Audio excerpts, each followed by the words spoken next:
Sometimes you just got to trust your gut.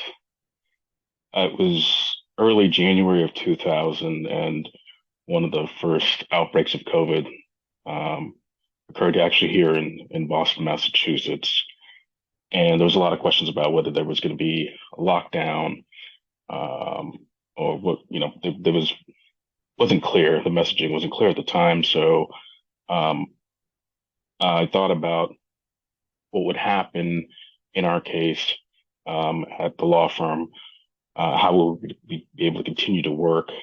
And I decided that it might make sense to expand our remote access infrastructure. Now, mind you, this was out of budget. So I talked to the team and talked to several folks, and the general consensus was that I was overreacting and that nothing would come of it. Well, I decided anyway to take a survey of our staff to see what they had at home for computers, for internet, um, and generally what their technology situation was at home in case this were to happen. Collected that data and decided um, against the general advice or consensus that I was overreacting, and I went ahead and bought several servers out of budget that were not planned for, but I said, hey, you know what? Worst case scenario, we end up with a little extra equipment and I'll have to explain myself.